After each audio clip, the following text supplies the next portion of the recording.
Hello students, कैसे हो? सब बढ़िया। अब देखो, हमने ट्रिग्नोमेट्री सबसे पहले एक्सरसाइज ट्रिग्नोमेट्री कर लिया। ट्रिग्नोमेट्री कंप्लीट हो गया। ट्रिग्नोमेट्री में किसी को कोई भी प्रॉब्लम है तो आप मुझे पिंग कर सकते हो या कमेंट कर सकते हो। हम लोग स्टार्ट करेंगे क्वाड्रेटिक इक्वेशन। क्लियर? आज स्टार्ट करते हैं quadratic equation. Quadratic equation start करने से पहले आपको मैं पॉलिनोमियल के बारे में बता रखा हूँ, उस वीडियो को देख लेना पॉलिनोमियल की।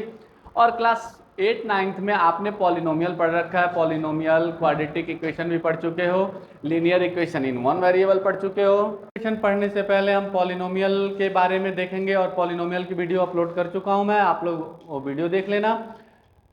क्लास 8th और 9th में आपने पढ़ा होगा polynomial, linear equation in two variable. Class 8 में linear equation in one variable भी पढ़े होंगे आप लोग। तो क्लास 10th जो है आपका, इसमें एक और चैप्टर है linear equation in two variable. यहाँ पे क्वाड्रेटिक इक्वेशन हम पढ़ेंगे। क्वाड्रेटिक इक्वेशन में है क्या आपके पास कि जो भी आपने क्लास 8 में पढ़ा था मिडिल टर्म स्प्लिट यानी फैक्टराइज नाम से पढ़ा होगा, वहाँ पे क्वाड्रेटिक इक्वेशन के नाम से नहीं पढ़े होंगे, फैक्टराइजेशन के नाम से पढ़े होंगे। सेम वही कंसेप्ट यहाँ पे है क्वाड्रेटिक इक्वेशन में। तो अब क्लास 10th में आप क्वाड्रेटिक इक्वेशन को 3 तरीके से सॉल्व करोगे।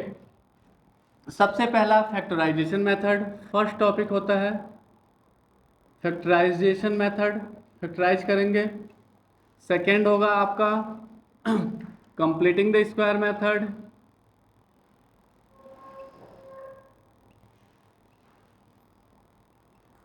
Completing the square method. Third होगा डिस्क्रिमिनेंट मेथड।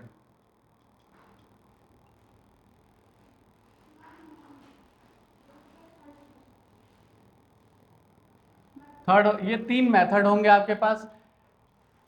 सीबीएसई में क्या हुआ है, completing the square method delete हो चुका है। Completing the square method delete है, बट क्लास 12th में इसका यूज होता है कंप्लीटिंग द स्क्वायर मेथड का।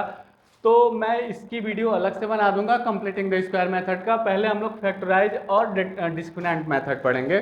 तो फैक्टराइज और डिस्क्रिमिनेंट पढ़ेंगे इससे पहले हम क्वाड्रेटिक इक्वेशन के फॉर्म को समझ लेते हैं, और किस इक्वेशन को आप क्वाड्रेटिक फॉर्म कह सकते हो, किसको नहीं कह सकते हो, इसके बारे में हम डिस्कस करते हैं। अब हम स्टार्ट करते हैं क्वाड्रेटिक इक्वेशन। तो सबसे पहले देखते हैं कि क्वाड्रेटिक इक्वेशन किस फॉर्म में होता है।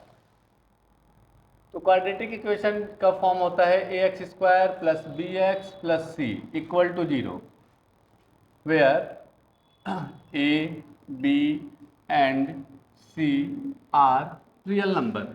ए B and C are real number, but A not equal to 0। A not equal to 0 का मतलब ये है कि अगर जो यहाँ पे 0 हो जाता है, जैसे देखो मान लो मैंने ए की वैल्यू 0 लिख दिया, X square plus B X plus C equal to 0, तो ये पूरा पार्ट हमारा खत्म। तो केवल बचेगा बी एक्स प्लस सी, जो कि इस फॉर्म में नहीं दिख रहा है। तो इस फॉर्म में नहीं दिखेगा तो क्वाड्रेटिक इक्वेशन नहीं होगा। क्वाड्रेटिक इक्वेशन को आइडेंटिफाई करने के लिए सिंपल सी बात है कि कोई भी पॉलिनोमियल होगा, कोई भी फंक्शन होगा P of X equal to 0 और इट्स डिग्री इज 2, जिसकी डिग्री 2 होगी वही पॉलिनोमियल होगा। यानी degree means maximum power of variable. अगर किसी भी वेरिएबल का पावर फ्रैक्शन में होता है, 1/2 हो या अंडर रूट हो या माइनस हो, नेगेटिव हो, कुछ भी हो, तो क्वाड्रेटिक नहीं हो सकता है। ओनली पावर 2 होना चाहिए, तभी आप उसे क्वाड्रेटिक कह सकते हो, अदरवाइज वो क्वाड्रेटिक नहीं है। फॉर एग्जाम्पल के लिए हम यहाँ पे देख लेते हैं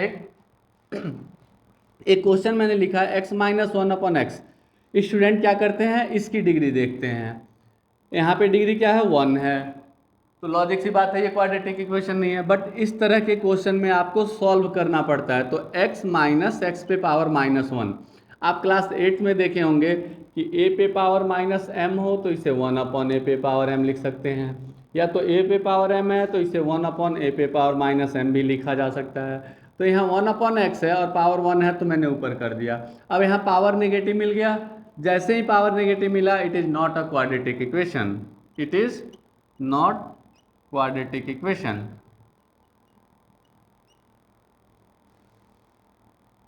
ये क्वाड्रेटिक इक्वेशन नहीं है।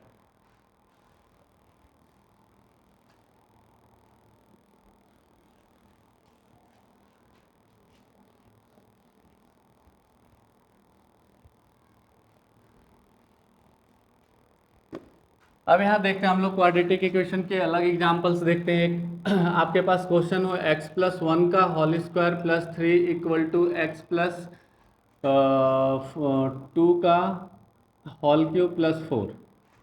अब स्टूडेंट क्या करते हैं, बिना सॉल्व किए इसको देख करके ही बता सकते हैं। तो खैर यहाँ पे तो क्यूब है तो ऑलरेडी नहीं होगा, बट इसे सॉल्व कर लिया करो। जब भी ऐसे सिचुएशन आते हैं सॉल्व कर लिया करो। x+1 का whole square x² plus 2x plus 1 plus 3, x+2 का होल क्यूब x³ प्लस 2 का क्यूब 8 होता है प्लस 3a² भी होता है फॉर्मूले में, तो 3x² इंटू में 2 प्लस 3ab² होगा तो 3x इंटू में 4, x³ ये 8 पता है कहाँ से आया, 2 का होल क्यूब करोगे तो 2 का होल क्यूब 8 हो गया। ये 3x² a² into B formula होता है, तो a² यानी इसी वजह से x² आया। 3 2 जा 6 6x² प्लस 3 4 जा 12x। अब यहाँ पे ये इक्वेशन बन गया, यहाँ x² प्लस 2x प्लस 4। सारे x वाले और x² वाले टर्म को एक तरफ कर सकते हो, बट यहाँ पे डायरेक्ट हमें एक क्यूब दिख गया। जैसे ही क्यूब देखिएगा डिग्री 3 है, maximum power of variable, it is not a quadratic equation, ये क्वाड्रेटिक इक्वेशन नहीं होगा। क्लियर। अगर कोई कहता है क्वेश्चन x+1 अपॉन x² है इक्वल टू 0, ये क्वाड्रेटिक इक्वेशन है या नहीं है, तो अभी आपको मैंने समझाया। यहाँ पे या तो एलसीएम ले लो, एलसीएम लोगे तो x² को x से मल्टीप्लाई करो, x³ प्लस 1 इक्वल टू 0। यहाँ मैक्सिमम पावर क्या हो गया, डिग्री की मैक्सिमम पावर क्या हो गई 3, ये भी क्वाड्रेटिक इक्वेशन नहीं है। दूसरा इसे ऐसे भी सॉल्व कर सकते हो, x प्लस x पे पावर -2 इक्वल टू 0, तो यहाँ डिग्री नेगेटिव में आ गया, ये भी आपका क्वाड्रेटिक इक्वेशन नहीं है। अनदर एग्जाम्पल ले लेते हैं, √x प्लस 4 लिख देता हूँ। अंडर रूट की वैल्यू कितनी होती है 1/2 प्लस 4। यहाँ भी देखो फ्रैक्शन में आ गया डिग्री, तो ये क्वाड्रेटिक इक्वेशन नहीं है। तो ये फर्स्ट एक्सरसाइज आपका बिल्कुल इसी बेस पे है। फर्स्ट एक्सरसाइज में क्वाड्रेटिक इक्वेशन को बताना है आपका कि क्वाड्रेटिक इक्वेशन के फॉर्म में है या नहीं। अभी मैंने बताया क्वाड्रेटिक इक्वेशन का फॉर्म क्या होता है, एक बार रिपीट कर देता हूं मैं।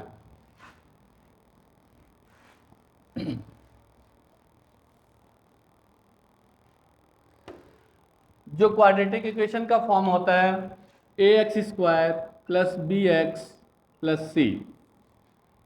a 0 के इक्वल नहीं होगा, a b and c are real number होंगे, हमेशा इस फॉर्म में होगा तो क्वाड्रेटिक इक्वेशन होगा, अदरवाइज क्वाड्रेटिक इक्वेशन नहीं होगा। कभी कभी क्वेश्चन आपसे ऐसे भी पूछ लिए जाते हैं पेपर में, x² प्लस 4 क्वाड्रेटिक इक्वेशन है या नहीं, तो ये क्वाड्रेटिक इक्वेशन के फॉर्म में है। मैंने क्या कहा, a नॉट इक्वल टू 0 होना चाहिए, b और c 0 हो सकता है, कोई दिक्कत नहीं है, क्योंकि इसका सॉल्यूशन आप निकाल सकते हो। तो ये सारे क्वाड्रेटिक इक्वेशन है।